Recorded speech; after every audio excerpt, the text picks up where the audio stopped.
जोरदार तालियां वीरेंद्र कश्यप जिंदाबाद, वीरेंद्र कश्यप जिंदाबाद, वीरेंद्र कश्यप जिंदाबाद, वीरेंद्र कश्यप जिंदाबाद, नरेंद्र मोदी जिंदाबाद, कश्यप एकता जिंदाबाद, भारतीय जनता पार्टी जिंदाबाद। मैं अब कश्यप जी से गुजारिश करूंगा वो अपने विचार रखें कि आपने मुझे बहुत धन्यवाद, आपका बहुत बहुत धन्यवाद। वीरेंद्र कश्यप जिंदाबाद, वीरेंद्र कश्यप जिंदाबाद, वीरेंद्र कश्यप जिंदाबाद, भारत माता की भारत माता की वंदे वंदे मातरम। आज की इस चुनावी जनसभा में इस विधानसभा के बहुत ही लोकप्रिय जनप्रिय प्रत्याशी आदरणीय श्री राम कुमार गौतम जी, जिनका सार करके उद्बोधन अभी हम सब लोगों ने सुना। मंचा सिंह, श्री शमशेर सिंह जी सैनी, आदरणीय श्री पीरा सिंह जी, नंबर श्री बर्मन सिंह पांचाल जी, श्री संत गणपत दास जी, श्री श्रवण दत्त जी, श्री कलीराम पटवारी जी, मास्टर रघुवीर कश्यप जी, रामकरण कश्यप जी, रणवीर कश्यप जी, और आज मंच का संचालन कर रहे मेरे पुराने मित्र भाई जगदीश कश्यप जी, भाई पवन जी, रामपाल जी, श्री फूल सिंह जी, राजेंद्र जी, सुभाष जी, सुरेश जी, राजीव जी, नीरज जी, राजेश शर्मा जी, विजय शर्मा जी, और भी हम सबके संपूर्ण मंच पर विराजमान भारतीय जनता पार्टी के ज्येष्ठ और श्रेष्ठ नेता, मंच के सम्मुख पूरी विधानसभा से बड़ी संख्या में आज उपस्थित हुए हमारे सम्मान और आदर के लिए सभी बुजुर्ग, नौजवान साथी, और मुझे हरियाणा की सभा में पुरुषों से अधिक हमारी महिला मातृशक्ति की यहाँ उपस्थिति लग रही है। मैं बहनों को बहुत बधाई शुभकामनाएं देता हूं और आप सबका हृदय से अभिनंदन करता हूं कि आपने लंबे समय प्रतीक्षा की। मुझे ही आने में विलंब हुआ, क्षमा प्रार्थी हूं और उम्मीद करता हूं कि आप सब मुझे क्षमा करेंगे और हरियाणा प्रदेश में एक नया इतिहास लिखने के लिए, हरियाणा प्रदेश में एक नई राजनीति का अध्याय बनाने के लिए आप सबका भरपूर आशीर्वाद, आप सबका भरपूर समर्थन आदरणीय श्री राम कुमार गौतम जी को अवश्य मिलेगा। ये उम्मीद और आशा लेकर आपके बीच में उपस्थित हूं। भारतीय जनता पार्टी ने देश की राजनीति में नए इतिहास की सर्जना की। 62 सालों के बाद हिंदुस्तान में पहली बार हुआ है कि लगातार तीसरी बार प्रचंड बहुमत के साथ देश की सत्ता में रहकर राज्य की सेवा करने का सौभाग्य अगर किसी नेता को हिंदुस्तान में मिला है तो नरेंद्र मोदी।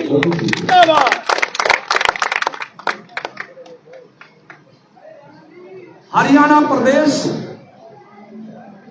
इस बात की उम्मीद लगाए बैठा। हरियाणा प्रदेश की जनता की उम्मीदें हैं भारतीय जनता पार्टी से, और हरियाणा प्रदेश भी हरियाणा की राजनीति में आदरणीय रामकुमार गौतम जी के नेतृत्व में शायद नए इतिहास रचना की दिशा में आगे बढ़ रहा है। जब 5 तारीख के बाद काउंटिंग होगी तो हरियाणा में भी लगातार भारतीय जनता पार्टी 30वीं बार इस प्रदेश की सत्ता में आएगी। ऐसा ऑब्जर्वेशन, ऐसा भाव, ऐसा स्वभाव हरियाणा में देखने के लिए हमको मिला है। आदरणीय रामकुमार जी ने बहुत सारी बातें अपने उद्बोधन में कह दी हैं, अपनी बहुत ही बेहतरीन और मार्मिक अपील आपके बीच की है। मैं केवल आपसे निवेदन करने आया हूं, अपील करने आया हूं कि चुनाव हो या युद्ध हो, इसमें हमेशा सबको होशियार रहना पड़ेगा, सबको अलर्ट रहना पड़ेगा। कांग्रेस पार्टी साजिश और षड्यंत्र करने वाली पार्टी है। कांग्रेस पार्टी परिवारवाद के आधार पर देश के लोकतंत्र को गुलाम बनाकर रखने वाली पार्टी है। कांग्रेस पार्टी भ्रष्टाचार के माध्यम से देश और हरियाणा प्रदेश को लूट कर खोखला करने वाली पार्टी है। ये कांग्रेस पार्टी के लोग कब क्या कह दें, कब क्या षड्यंत्र कर दें, इससे हमारे सभी भाइयों को होशियार। देखा था लोकसभा के चुनाव में, लोकसभा के चुनाव में यूपी गठबंधन के लोगों ने प्रधानमंत्री नरेंद्र मोदी जी पर आरोप लगा दिया कि भारतीय जनता पार्टी 400 सीट जीत कर देश का संविधान बदलना चाहिए। कांग्रेस पार्टी ने प्रधानमंत्री पर आरोप लगा दिया कि भारतीय जनता पार्टी 400 सीट जीतकर देश के आरक्षण को समाप्त करना चाहती, संविधान को बदलने का षड्यंत्र, आरक्षण को, पिछड़ों के आरक्षण को समाप्त करने का षड्यंत्र रचते हुए कांग्रेस पार्टी ने पूरे देश में दुष्प्रचार करने की कोशिश की। भाई बहनों, हमारे बहुत सारे लोग उसके जाल में फंस गए। कुछ लोगों ने भरोसा कर लिया और अपना वोट डाइवर्ट कर दिया, जिसके कारण हम ये लोकसभा का चुनाव भी हारे। कोई सोचना पड़ेगा कि कांग्रेस पार्टी उस प्रधानमंत्री पर आरोप लगाती है, जिस प्रधानमंत्री ने मेंबर पार्लियामेंट बनने के बाद जब पहली बार संसद की चौखट पे जाते हैं तो सर झुका के संसद को जो प्रणाम करता है प्रधानमंत्री का,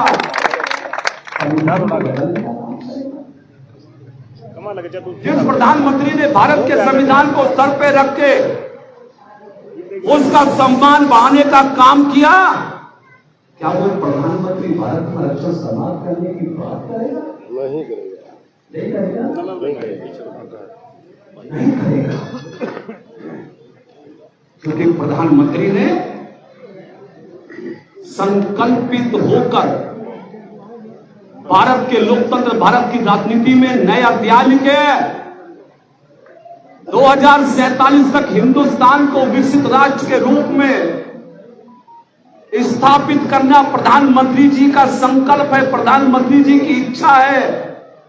जो प्रधानमंत्री हिंदुस्तान को 2047 तक विकसित राष्ट्र बनाना चाहता हो, जो प्रधानमंत्री जी भारत माता के गौरव को बढ़ाने के लिए बिना रुके बिना थके अपने जीवन की यात्रा को आगे बढ़ाता हो, उस प्रधानमंत्री पर कोई आरोप लगाए तो आपके खड़ा होकर उसको जवाब देना चाहिए, उनको बताना चाहिए और कांग्रेसियों को आईना दिखाना चाहिए कि हो जाए कुछ भी, लेकिन हम प्रधानमंत्री नरेंद्र मोदी जी, हरियाणा में भारतीय जनता पार्टी और नायब सैनिक का साथ नहीं छोड़ेंगे, जो मर्जी करें। भाई बहनों, कोई गरीब परिवार के गरीब परिवार में जन्मा हुआ कोई व्यक्ति हरियाणा प्रदेश का मुख्यमंत्री बनेगा? भारतीय जनता पार्टी का सिद्धांत सबके साथ और सबके विकास का है। भारतीय जनता पार्टी का मूल, भारतीय जनता पार्टी के आदर्श वसुधैव कुटुंबकम का है, सबके कल्याण का है। अंत्योदय के माध्यम से अंतिम पंक्ति में बैठे हुए व्यक्ति के कल्याण का है। जो भारतीय जनता पार्टी अंत्योदय की बात करती हो, जो भारतीय जनता पार्टी विश्व के कल्याण की कल्पना करती है, जो भारतीय जनता पार्टी भारत को 2047 तक विकसित राज्य बनाना चाहती है, जो भारतीय जनता पार्टी हरियाणा में हरियाणा के हर भाई बहन को सम्मान से जीवन देने का मौका देना चाहती हो भाई बहनों, उस पार्टी को आपको सींचना पड़ेगा। उस पार्टी के प्रत्याशी राम कुमार गौतम जी को ऐतिहासिक वोटों से आपको जिताना है। और पिछले समाज के भाइयों, खासतौर से आपसे अपील करने आया हूं कि ये हरियाणा प्रदेश के मुख्यमंत्री जी की कुशल नेतृत्व, कुशल फैसलों का परिणाम है कि गांवों में 8% ओबीसी एक को रिजर्वेशन मिला है। गांव की पंचायत के चुनाव में 5% और रिजर्वेशन मिला है हरियाणा के गांवों में ओबीसी बी कैटेगरी के लोगों को। यकीन मानना, अगर भारतीय जनता पार्टी की सरकार इस हरियाणा में ना होती तो ये पिछड़े समाज के लोग, चाहे कश्यप है, पाल है, प्रजापति है, माली है, सैनी है, तेली है, धोबी है, कंबोज है, गुर्जर है, यादव है, कभी इनको गांवों के चुनाव में भाग लेने का मौका नहीं मिलता। इन समाजों को सत्ता में, संगठन में, गांवों में अगर राजनीति करने का मौका दिया साहब सिंह सैनी और भारतीय जनता पार्टी के लोगों ने दिया। जो काम प्रधानमंत्री नरेंद्र मोदी जी ने भारत की सरकार में किया, उन्हीं कामों को हमारे मुख्यमंत्री उत्तर प्रदेश में कर रहे हैं। भाई बहनों, आपको कांग्रेस को भी समझना पड़ेगा। ये वही कांग्रेस है कि जिस कांग्रेस पार्टी के नेता राहुल गांधी अमेरिका की धरती पर नौजवानों के बीच में अपना उद्बोधन देते हैं। क्या बोलते हैं? राहुल गांधी बोलते हैं अमेरिका में कि हम हिंदुस्तान में समय आने पर ओबीसी का आरक्षण समाप्त कर देंगे। राहुल गांधी अमेरिका में बोलते कि हिंदुस्तान में सिखों को कृपाण लगाना मुश्किल हो गया। अमेरिका में सिखों का अपमान, अमेरिका में पिछड़ों के आरक्षण को समाप्त करने की घोषणा राहुल गांधी कर रहे हैं। भाई बहनों, एक तरफ राहुल गांधी जो आपका आरक्षण और आपके सम्मान के साथ खिलवाड़ कर रहे हैं, और दूसरी ओर देश के प्रधानमंत्री नरेंद्र मोदी जी और नायब सैनी जी जो आपको ग्रामीण क्षेत्र में भी आरक्षण देकर आपको राजनीति में ऊपर लाने का काम कर रहे हैं। भाइयों, आपको फैसला लेना पड़ेगा। प्रधानमंत्री नरेंद्र मोदी जी ने, माननीय विधायक जी, हिंदुस्तान में पहली बार हुआ है कि ओबीसी कमीशन को कॉन्स्टिट्यूशन राइट मिला है, तो नरेंद्र मोदी जी की सरकार में मिला। ओबीसी समाज को 27% रिजर्वेशन नीट की परीक्षा में मिला है, तो मोदी जी की वजह से मिला है। केंद्रीय विद्यालय, सैनिक विद्यालयों में ओबीसी समाज को 27% रिजर्वेशन मिला है, तो नरेंद्र मोदी जी की वजह से मिला। आज हमारे पिछड़े समाज के हजारों बच्चे एमबीबीएस एमडी करने के लिए आ गए हैं। आज लाखों हमारे ओबीसी समाज के गरीब बच्चों को केंद्रीय विद्यालय और सैनिक विद्यालयों में पढ़ के अपने भौतिक विकास की यात्रा को आगे बढ़ाने का अवसर मिल रहा है। इसलिए भाई बहनों, मेरी आपसे अपील है कि हरियाणा की तरक्की, हरियाणा का विकास, हरियाणा की समृद्धि और पिछड़ों के बौद्धिक, शैक्षिक और संवैधानिक अधिकारों को अगर पाना चाहते हो भाई बहनों, तो 5 अक्टूबर को ठकाठक करके राम कुमार गौतम को वोट से जिता दो, ताकि जब हरियाणा का परिणाम निकले तो यह विधानसभा सर्वाधिक मतों से जीतने वाली विधानसभा होगी। परिवारवाद की औसत आप सबको मालूम है। आदरणीय गौतम जी ने कांग्रेस पार्टी के नामों का उदाहरण आपके बीच में रखा। ये हरियाणा अकेले की बात नहीं है। 1885 में बनी थी कांग्रेस पार्टी, और जब से आज तक कांग्रेस पार्टी के लोगों ने शीश पत्थर कभी की और किसी और व्यक्ति को नहीं जाने दिया। अपने परिवार के लोगों को हमेशा उस पार्टी रखा। वो कांग्रेस पार्टी हमारे देश में हमारे प्रधानमंत्री को बदनाम करने की कोशिश करती है। ये कांग्रेस पार्टी हरियाणा प्रदेश में हुड्डा से शुरू होकर हुड्डा पे समाप्त हो रही है। ये कांग्रेस पार्टी हरियाणा प्रदेश में उसी परिवारवाद की चाशनी में पक के तैयार हो रही है। भाई बहनों, अगर परिवारवाद को मिटाना चाहते हो और भ्रष्टाचार की समाप्ति चाहते हो और हरियाणा को हिंदुस्तान का सबसे विकसित प्रदेश देखना चाहते हो, तो इस कांग्रेस के खोली पंजे को मिटाइए और भारतीय जनता पार्टी को जिताइए। भाई बहनों, तो हमारा प्रदेश भी आगे बढ़ेगा, हमारा किसान भी आगे बढ़ेगा। हरियाणा संभवतः भारत का पहला ऐसा प्रदेश है जिस प्रदेश में हमारे मुख्यमंत्री जी ने किसानों की 24 फसलों को एमएसपी की गारंटी दी है। एमएसपी की गारंटी। हुड्डा जी कांग्रेस के नेता किसानों की हिमायती बनने का ढोंग करते हैं, लेकिन हमारा मुख्यमंत्री किसानों को एमएसपी देकर उनकी अर्थव्यवस्था को, उनकी आर्थिक स्थिति को मजबूत करने के लिए आगे बढ़ रहे हैं। जो मुख्यमंत्री किसानों की चिंता करते हो, जो मुख्यमंत्री नौजवानों की चिंता करते हो, महिलाओं के सम्मान की चिंता करते हो, जो मुख्यमंत्री जी एयरपोर्ट सड़कों के निर्माण की चिंता करते हो, जो मुख्यमंत्री हो हरियाणा के प्रत्येक समाज को आगे बढ़ाने की चिंता करते हैं, भाई बहनों, हमें उस मुख्यमंत्री को एक बार फिर मौका देना होगा। और एक निवेदन करके मैं आपसे विरत होना चाहता हूं, आपसे विदा लेना चाहता हूं। भाई बहनों, कि 5 अक्टूबर का समय याद रखिए। एक दिन का समय आप अपने हरियाणा प्रदेश के लिए निकालेंगे, अपने लिए निकालेंगे, अपने बच्चों के लिए निकालेंगे, अपनी मां बहनों के सम्मान के लिए निकालेंगे। और अगर आप निकालने का आश्वासन देते हैं तो एक अपील कर रहा हूं आपके बीच, अगर निकालेंगे आप तो कि 5 तारीख को एक दिन का आप अगर हो सके तो आधा दिन का आप व्रत रखिए, भोजन मत करिए। मन में धारणा बनाइए कि पहले मतदान करेंगे और फिर जलपान करेंगे। पहले मतदान, मैंने बताया था युद्ध और चुनाव दोनों में कुछ भी हो सकता है, कभी भी हो सकता है। अगर आपने दोपहर होने की प्रतीक्षा की, शाम होने की प्रतीक्षा की, तो षड्यंत्रकारी कांग्रेस पार्टी के बहुत सारे लोग हो सकता है आपके वोटों पर डाका डालने की कोशिश करें।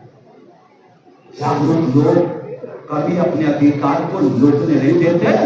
इसलिए 5 तारीख को सुबह उठ जाओ, नहाओ धो और 6 बजे से अपना पहचान पत्र लो, अपना कार्ड लो, अपनी पर्ची लो और अपने अपने बूथों पर लंबी लंबी लाइन लगा दो। जब कांग्रेस के आए, चौटाला साहब की पार्टी के आए, दूसरे से लोग आए, आपकी लंबी लाइन, आपका जोश, आपका उत्साह देखें, उनके मुंह से भी निकल ही जाए कि जीतेगा फिर जीतेगा राम कुमार गौतम।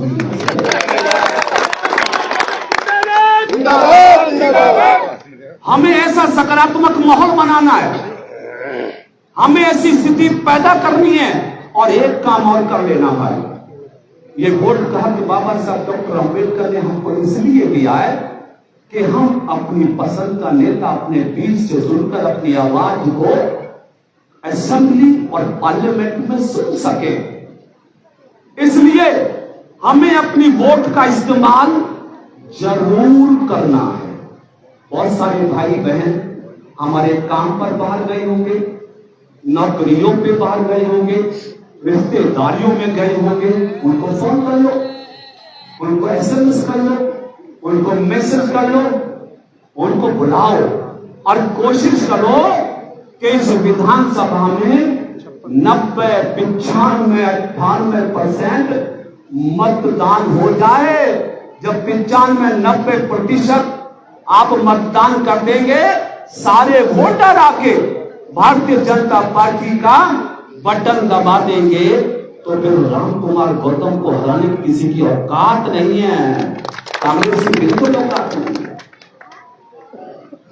तो आप आसानी से भारतीय जनता पार्टी के प्रत्याशी को उनके चुनाव चिन्ह कमल के सामने का बटन दबाकर भारी मतों से जिता सकते हैं। जिताना है, ये अपील करने आता भाई बहनों। और मैंने पहले आपसे कह दिया कि भारतीय जनता पार्टी का भाव सबके साथ और सबके विकास का है। खास तौर से मैं कश्यप समाज के भाइयों को भी बताना चाहता हूं कि मैं 3 बार से विधायक हूं, 1 बार MP रहा हूं, और मंच बैठा है कि प्रदेश देश में कम ही होता है कि जब उत्तर प्रदेश में 25 मार्च 2022 को योगी जी के नेतृत्व में सरकार बनी, उस समय ना मैं MLA था, ना MP था, ना कोई चुनाव लड़ा था, लेकिन भारतीय जनता पार्टी ने आप सबका सम्मान, आप सबका गौरव बढ़ाने के लिए मुझे डायरेक्ट मंत्री बना के आपकी सेवा करने के लिए भेजा था। 4 महीने बाद जब चुनाव हुआ, फिर मैं चुनाव जीत के उत्तर प्रदेश की विधान परिषद में पहुंचा। ये भारतीय जनता पार्टी ऐसी पार्टी है, मुझे पता है, सबका साथ सबका विकास। एक कांग्रेस पार्टी जो परिवारवाद को बढ़ावा देने वाली पार्टी है, एक भारतीय जनता पार्टी जो समावेशी विचार की है, सब स्पर्शी है, सबका साथ सबके विकास की अवधारणा का पालन करती है, जो वासुदेव कुटुंबकम की बात करती है, जो अंत्योदय की बात करती है, जो हरियाणा की जनता के विकास कल्याण की बात करती है, जो पार्टी सबके साथ और सबके विकास की बात करती हो, उस पार्टी को मजबूत करिए और 5 तारीख को दिखा दीजिए कि हरियाणा में राम कुमार गौतम किसी से कम नहीं है। भाइयों, मैं उम्मीद करके आपके बीच आया था, तो क्या सबका आशीर्वाद मिलेगा राम कुमार जी को? कौन कौन आशीर्वाद देने वाले एक बार खड़े हो जाएंगे? नहीं रहते, हाँ, तो चुनाव में खड़े हो जाएंगे, बताओ सब आपका क्या?